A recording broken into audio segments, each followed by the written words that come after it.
Ladies and gentlemen, boys and girls, welcome again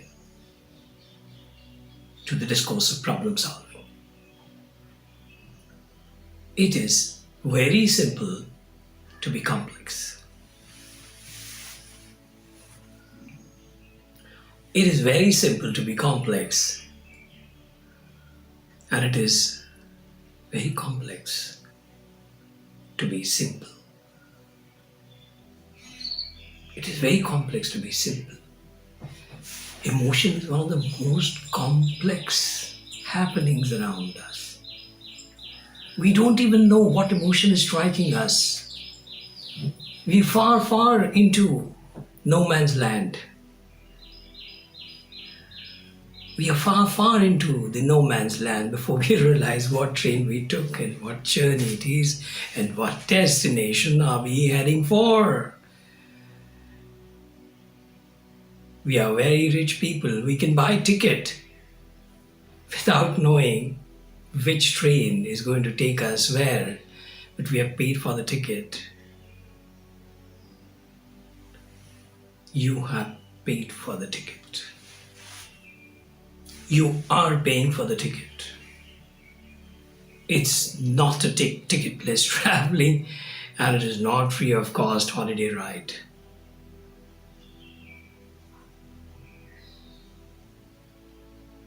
It's not. You have paid for the ticket, you're paying for it, and you're emptying your pocket. You're emptying your pocket with a lot of dedication. It's simple to be complex. It's simple to be emotional. And it's complex to be simple. Why? Because the level of complexity which has gone in creating that that emotion has to be now unwound. It has to be unwound. So we have a very complex demand on the subject of qualifying our emotion. I often ask God, why don't we have dreams instead of desires? Why don't we have dreams instead of desires? Because when I look at the desire, I generally go for possession. Somebody else's fist, I want to open and grab it for me. I don't have an ability to create oneself. Didn't I give you an example of music? A well-known song is re-sung to check how well are the notes you're performing on. How many people create their own music? That's unthinkable for us.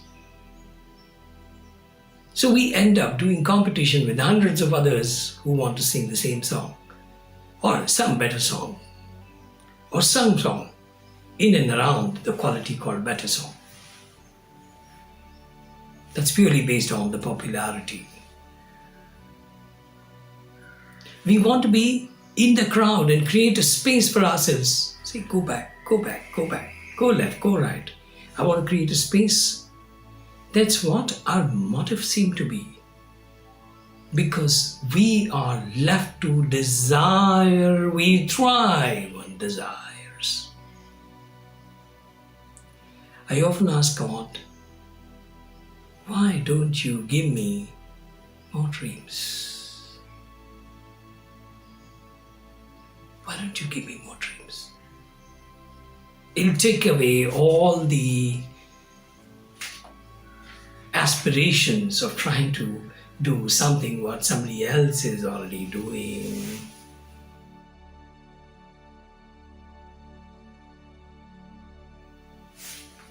I ask you, we're talking for several hours now. We spent very valuable time in integrating with each other. Would you like me to read a book?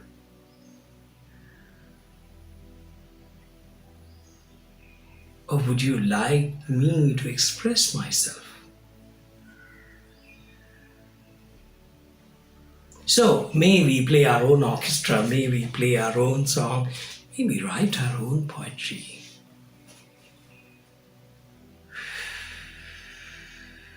Somehow that cult is missing. Too much of desires and too less dreams. Well, that is a quote. And I can't stop myself in telling you the economics of a quote. Economics of a quote. Every quote gives astonishment. It creates a miraculous solution for very difficult problems. It has wonderful dramatics. It has great cinematic. It has great characterization. It has great imagination. It's easy to recall. It's got a rhythm, it's got a music. A quote, may a good quote always have a rhythm, always have a rhyme, always have a music, always have a meter if there are two lines in a quote. That's the economics of quote. And it prevails upon you. It gives you a feeling that you suddenly now, you've got a freedom from vagaries of life. That you can do something unto yourself, something by yourself, something for yourself. So we establish a new hypothesis. Don't crucify me, I'll take back my words. So we'll establish a new theory. Hypothesis is not a theory. So we now propose a new theory. Let's learn to dream than to desire. Let's learn to dream than to desire. Desire is a normal, human, common man perspective. Dream is more enlightened, more advanced, humanitarian culture. It's more about the private living. It's more about ability to find your own ground. You're not grabbing anything from anywhere. So once you become a seasoned, a champion emotional economist, some people call it emotional intelligence also. But here I specifically want to talk about economics because we are into problem-solving domain. Once you are into being a master of emotional economics, you will probably have no more a situation, oh, that's a bad guy, not welcome here. That's a bad guy, not welcome here. Oh, she's a horrible girl. How nasty. She's a horrible girl. She thinks she's beautiful. She thinks she has all the, metro cult about her. And people call her, she's a horrible girl. No more those unwelcome remarks. Because now you are emotionally economic. When you're doing something good, you make a loud presence, you know it deserves, the situation deserves that. When you aren't, you quietly slip into the crowd and sit at the back of it. That's emotional economics. Somebody else is performing. You don't want everybody to rise just because you have come to the audience. No, that's not fair. That's not fair. Even if you're a big man. The bigger you are and the more in the fraternity of ideals you are, the more you'll need to be emotionally economic. Probably you have enough on the platter. You don't need to grab anything from anywhere. No more desires, only dreams. No more withdrawals. No more withdrawals. Sorry, I didn't say this. Otherwise, a part of the day goes in saying sorry letters, writing sorry letters, sorry messages. And you are still fuming about the person to whom you have to say sorry. What an ugly way of creating that emotion of sorry. No more remorses.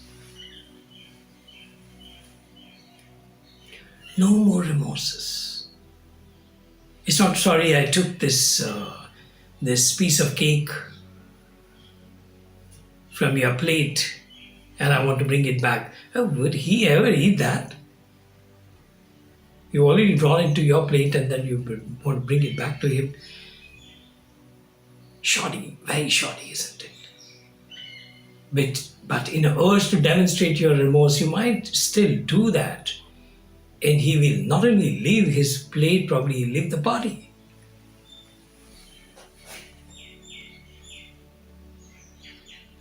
No more remorses, no more withdrawals, no more sorry letters, and no more those pensive isolations. Oh God, why did I do this? Oh gosh, why did I make that comment? I didn't mean it. If you didn't mean it, why does your word carry a meaning which it is not supposed to? But I understand, I empathize with all. You can recall this quote 100 times in a day. It is very easy to be complex, and it is very complex to be simple. So, such simplicity of thought, why did I do it in the first place? It's a simple thing, isn't it? It's much more within your control not to say a word, not to make a gesture. It was very easy for you. You didn't do it. Now you're taking a much more complex route to simplify your relationship with the person concerned. No more back and forths. No more back and forth. You don't charge for the run and then come back. Don't charge for the run and come back. Because when you charge, the other person gets out of his crease and you are creating a mighty danger for him. Emotional economics. You are sure you can construct a run here. But it is not your desire to somehow run the next ball for a single. On the next ball for a single. If that is your desire because you have close to half a century or 100 runs or a century, okay, if that is a desire that prevails on you, you will never be able to play the ball well. Because first the ball needs to be handled. First the ball needs to be directed.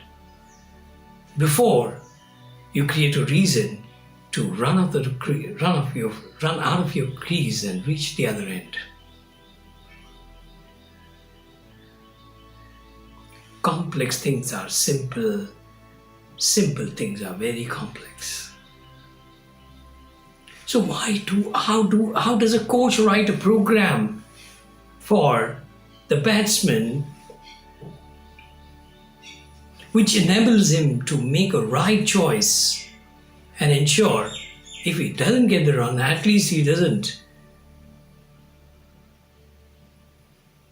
run out the other party, his partner. At least he ensures his partner does not run out. It's a very costly affair to be carrying an emotion, and it is a very economic affair to worry or to think about emotional economics.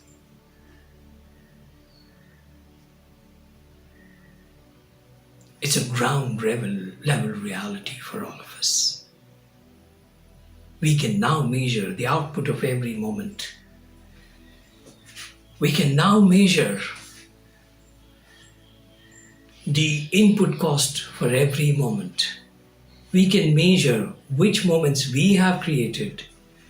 We can measure which moments we have to walk in. They're already ready to serve. We don't want to reinvent the wheel. Ladies and gentlemen, how big that program is. How big that program is. But it's within our domain and it is within the frontier of our responsibility that we find a solution for even such a complex program being run in a simple way. If there is any bug in the program, it is within our responsibility to debug that. May we do that at the earliest and feel even more confident that we are not creating unnecessary problems. We are not creating unnecessary problems. With that, I sign off on this episode with a message. Come to problem solving. Come to life.